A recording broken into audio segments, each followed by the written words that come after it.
Bonjour et bienvenue dans cette nouvelle session de batch cooking.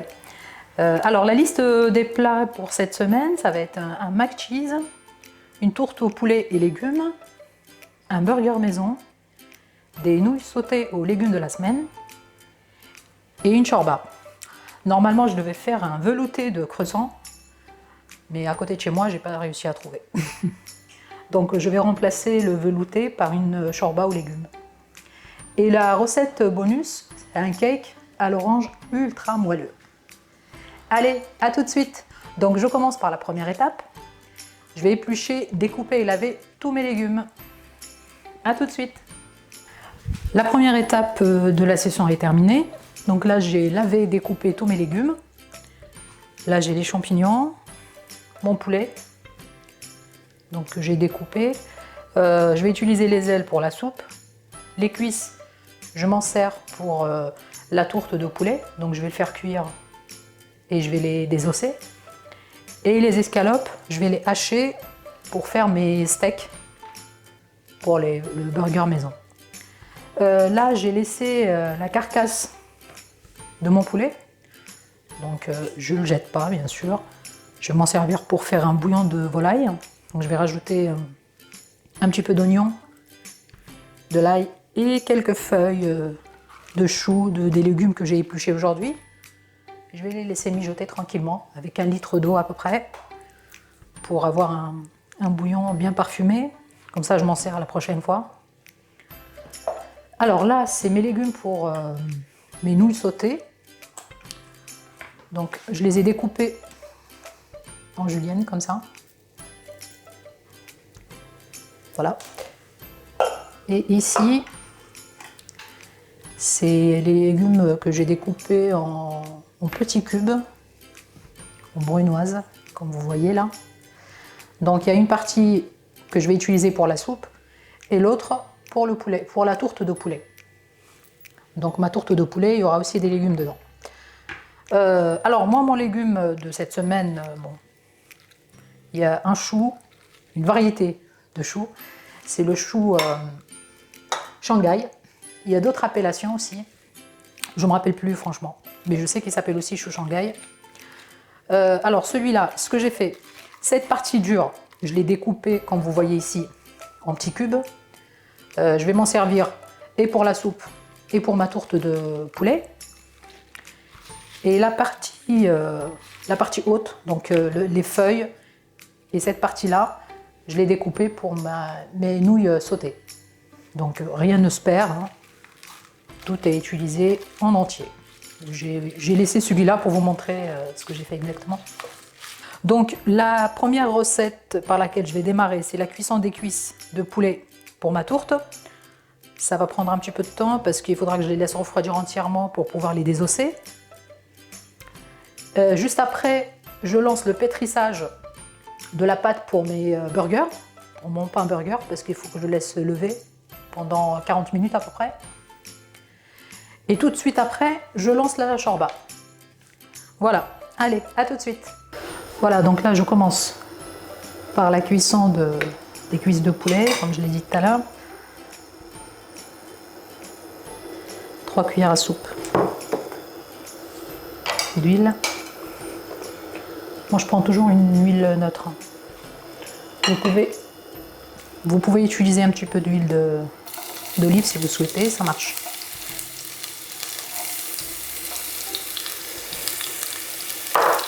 Donc là, l'équivalent de gousses d'ail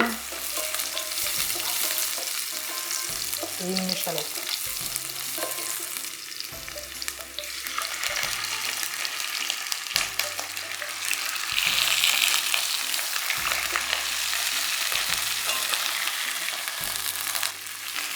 Si vous voulez éviter de désosser toute la prise de tête, vous pouvez utiliser du blanc de poulet qu'on vous découpez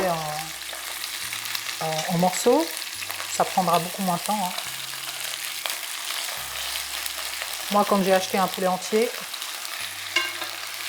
je préfère l'utiliser en entier. Pas de gâchis.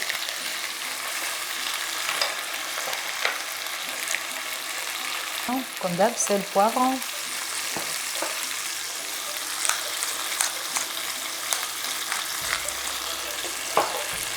un peu de curcuma.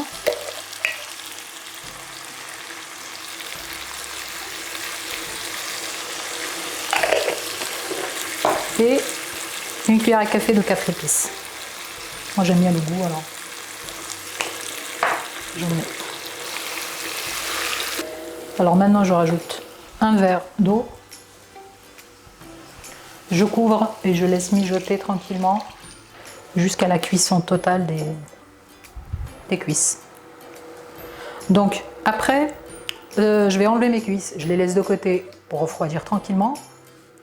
Je laisse réduire le jus de cuisson.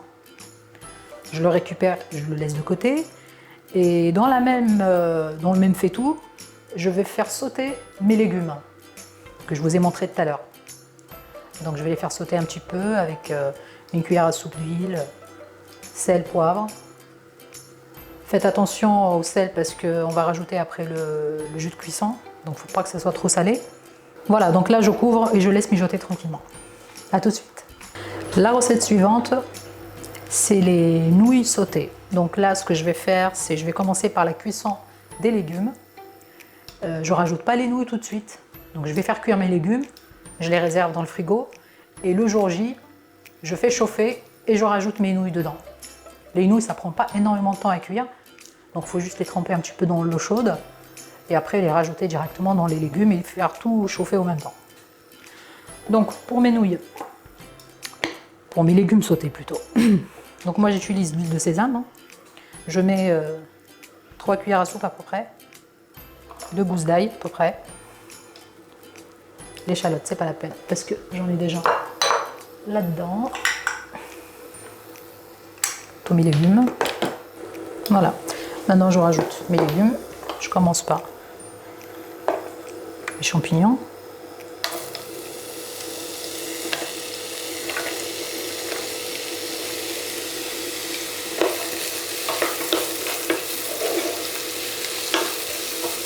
Pour que les légumes restent croustillants, il ne faut pas hésiter à monter la température. Parce que comme ils sont déjà tous coupés très finement, c'est juste pour les saisir et les assaisonner, quoi.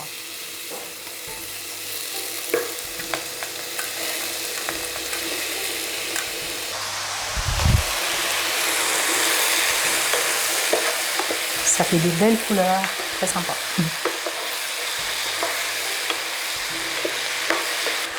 L'assaisonnement, sel, pas trop de sel parce que je vais mettre aussi de sauce soja. La sauce soja elle est salée, donc il faut faire attention. Poivre.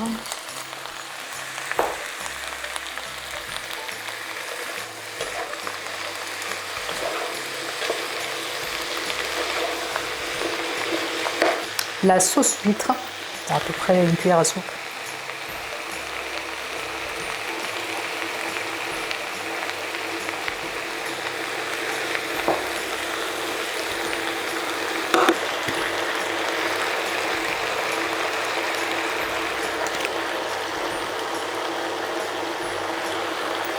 Et aussi la sauce pour les bouillons, là, les légumes. Là, c'est la sauce soja.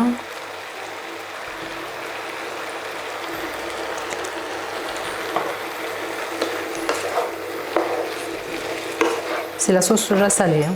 Je n'ai pas mis la sucrée.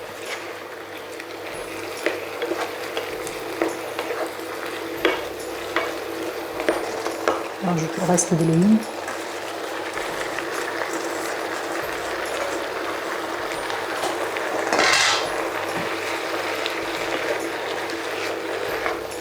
Si vous avez de la pâte de curry, vous pouvez rajouter aussi une cuillère à soupe.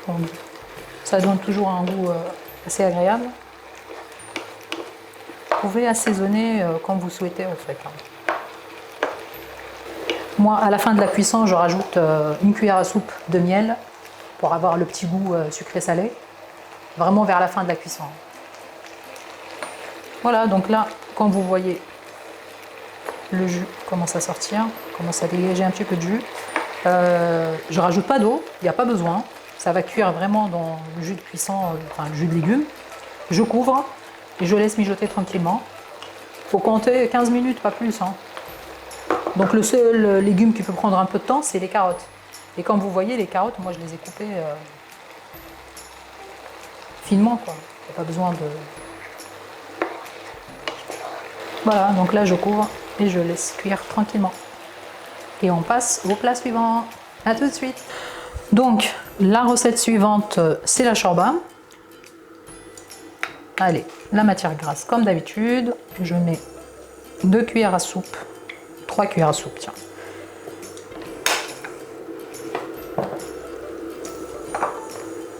Deux ou 3 gousses d'ail.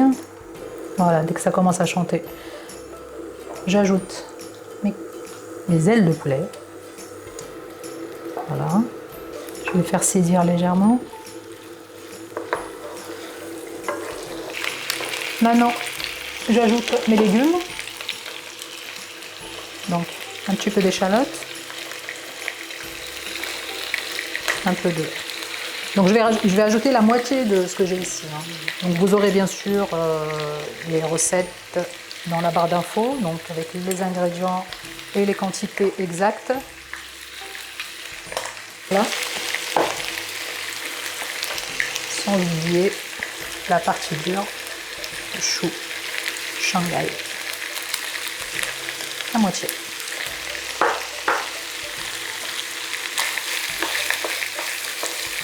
Je fais revenir tout ça. Sel. Poivre.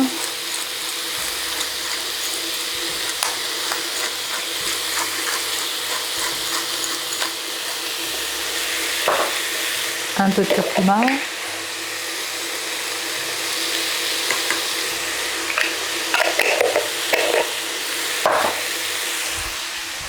Coriandre en poudre.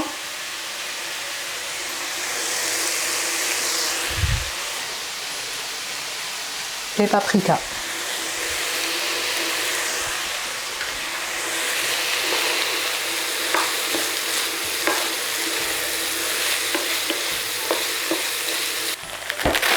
J'ajoute aussi un peu de céleri. Donc mon céleri, je l'ai déjà découpé la dernière fois et je l'ai mis dans le congélateur.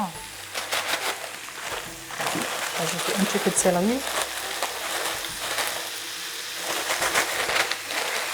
Donc pour arroser ma soupe, je vais utiliser le bouillon de légumes que j'ai préparé la dernière session.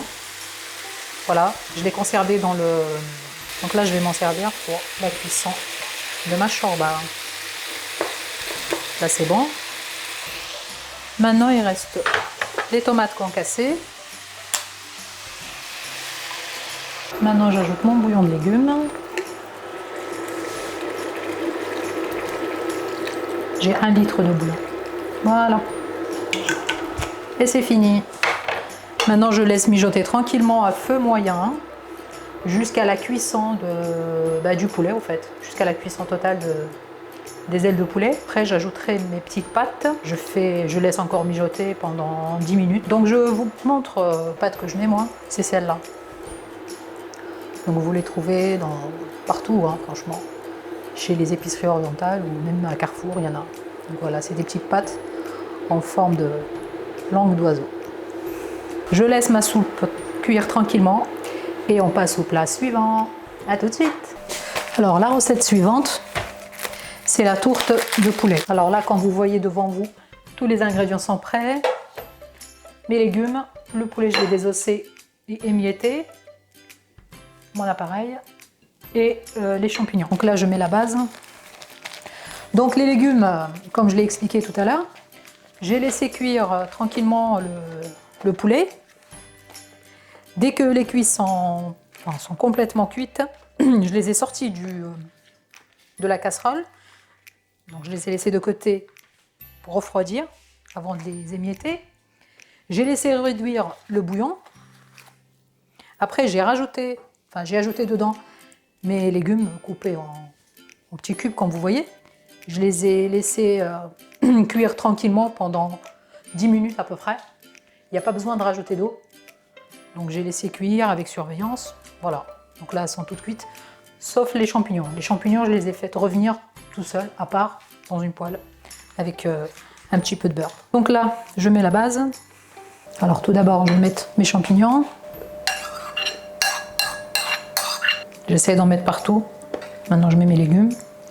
Donc vraiment, j'insiste sur le fait qu'il faut que tous les ingrédients soient froids. Maintenant le poulet.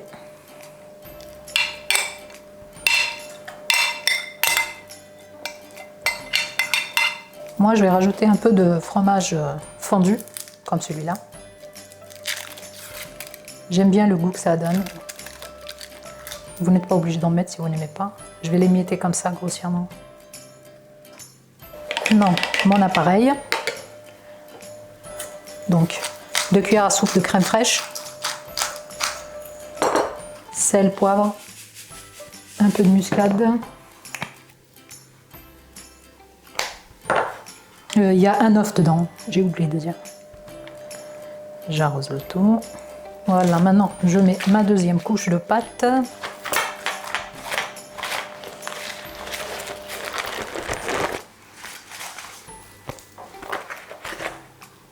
Alors j'essaie d'appuyer un petit peu, pas trop, juste pour qu'il n'y ait pas trop d'air en dessous. Voilà. Et je pince les bords pour coller les 2 disques de pâte. Voilà, vous voyez, il faut pincer. Alors moi, je ne vais pas couper l'excédent de pâte. Je vais l'enrouler comme ça. Comme ça, ça va bien souder la bordure. Après, c'est juste de la déco. Hein. Faites ce que vous souhaitez. Voilà. Maintenant, je prends un couteau pour faire la petite cheminée en plein milieu. Pour laisser échapper l'air. Voilà. Encore un petit peu de déco. Alors je fais des petites entailles comme ça, pas trop profondes, hein. C'est vraiment superficiel. Alors la dernière étape pour cette recette, c'est le jaune d'œuf. Donc je vais badigeonner avec le jaune d'œuf pour avoir une belle dorure. Donc un jaune d'œuf avec une cuillère à soupe de lait. Voilà, maintenant elle passe au four à 180 degrés chaleur tournante pour 40 minutes à peu près. Bien sûr, vous surveillez entre 40 et 45 minutes, pas plus. Allez, on passe à la recette suivante. Alors la recette suivante, ça va être le mac and cheese. Donc mes fameuses pâtes au fromage. Là, j'ai déjà préparé ma béchamel très légère. Je l'ai assaisonnée. Donc sel, poivre et noix de muscade. Là, c'est mon fromage. Alors moi j'ai mis du parmesan, un peu de gruyère. Et normalement il faut mettre du cheddar. Moi j'ai pas trouvé de cheddar. Du coup j'ai pris de la mimolette. Ça sent bon, c'est assez parfumé. Donc je pense que ça fera l'affaire. Après vous mettez ce que vous souhaitez comme fromage. Hein. Ma béchamel est prête. Mon fromage. Bon, il me reste celui-là, je vais le rajouter quand même. Ça sert à rien de le remettre. N'importe quelle sorte de fromage, tout passe. Donc mes pâtes, elles sont cuites. Vous pouvez utiliser des coquillettes, des macaronis, comme celle que j'ai pris aussi, ce que vous voulez. Je rajoute le fromage dedans. Vous pouvez aussi rajouter des légumes, des herbes, ce que vous souhaitez. Et je verse directement sur mes pâtes. Voilà. Alors si vous voulez, vous pouvez toujours rajouter un petit peu de fromage par-dessus. Moi je vais râper un peu de fromage, de ce qui me reste. Moi j'ai mis à peu près 150 grammes à l'intérieur. Donc ma recette est terminée. Alors pour la cuisson, si vous allez la manger le jour même ou même le lendemain, vous pouvez la faire gratiner vite fait au four. Il faut compter une quinzaine de minutes, hein, juste pour faire gratiner le fromage au-dessus. Par contre, si vous n'allez pas la manger tout de suite, vaut mieux pas la mettre au four tout de suite. Hein. Donc, faites votre préparation, vous la mettez dans un plat qui passe au four, et vous la réservez au frais. Elle peut attendre jusqu'à 48 heures au frigo. Et le jour J, vous la passez directement au four pour que ça gratine et en même temps, ça va la réchauffer. Voilà. Donc là, je passe à la recette suivante. À tout de suite. Donc la recette suivante, c'est mes pains burgers. Donc ma pâte, elle a déjà levé. Je l'ai déjà dégazée. Maintenant, je vais former mes boules. Et je vais laisser encore lever pendant 15 minutes après. Bien sûr, vous allez avoir le lien pour la recette bien détaillée que c'est une recette que j'ai déjà fait avant. Elle est très rapide et simple. Et ça fait vraiment des petits pains briochés, très moelleux.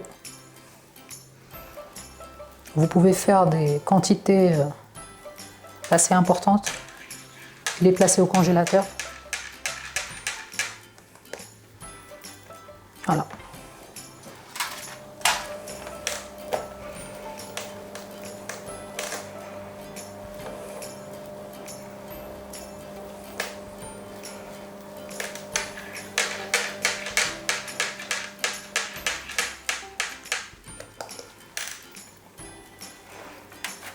Faut pas trop les coller parce que ça va encore lever. Hein. Donc là, je vais les laisser lever encore, comme je l'ai dit tout à l'heure, entre 10 à 15 minutes. Et après, je vais les enfourner pour une vingtaine de minutes à peu près.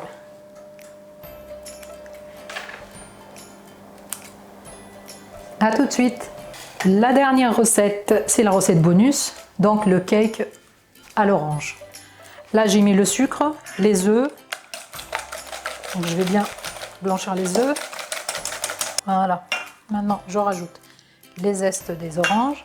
Bon, mes oranges, je les ai bien sûr lavées. Hein. Maintenant, je rajoute la farine que j'ai déjà mélangée dedans. Je mélange. Et cette base de cake, vous pouvez l'utiliser et l'adapter à toute autre sorte de parfum ou de cake. Hein. Vous pouvez remplacer l'orange par du citron, la vanille. Je vais récupérer le jus d'une seule orange. J'ajoute le jus de l'orange.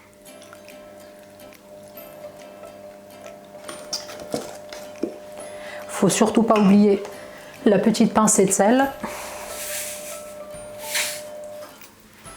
Et maintenant, j'ajoute le beurre fondu.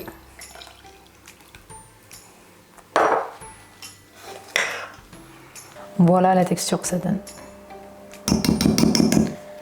Alors, maintenant, moi j'ai une petite technique ou une petite astuce que je fais avec le reste de beurre là. Je vais badigeonner mon moule à cake.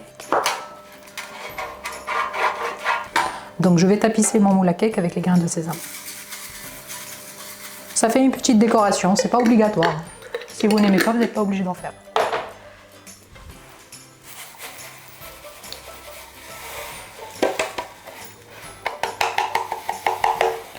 Voilà, j'essaie de vous montrer ce que je fais.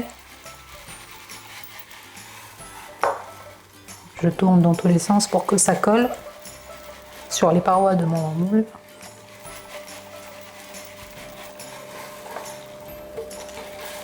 Oups.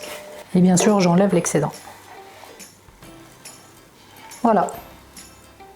Maintenant, je mets mon appareil. Maintenant, je vais enfourner mon cake à 180 degrés pendant une quarantaine de minutes. Donc, vous surveiller, bien sûr, comme d'habitude. Donc, chaleur tournante, je vais le mettre au milieu. Voilà. Restez avec moi. À tout de suite. Voilà, tous mes plats sont prêts. Donc, la session d'aujourd'hui est terminée. Je vous montre mes pains burgers. Voilà, ils sont bien gonflés et super moelleux. Donc, ma shorba, elle peut rester jusqu'à 3 jours dans le réfrigérateur. Sinon, vous pouvez la congeler. Mes mac and cheese, ils peuvent rester 48 heures au réfrigérateur. Le cake, jusqu'à 3 jours à l'extérieur, couvert avec un torchon. Il n'y a aucun problème. Sinon, vous le découpez en tranches et vous le congelez. Et pour le décongeler dans le grille-pain. Ma tourte, j'enlève mon cheminée. Voilà, comme vous voyez. Mes légumes sautés.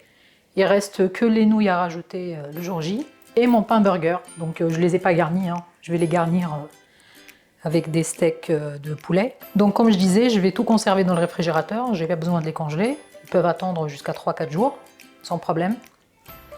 J'espère que la session d'aujourd'hui vous a plu. N'hésitez pas si vous avez des questions. Partagez au max et likez si la session vous a plu, bien sûr. J'attends vos remarques et vos suggestions de plats. Je vous dis à très bientôt. Merci. Au revoir.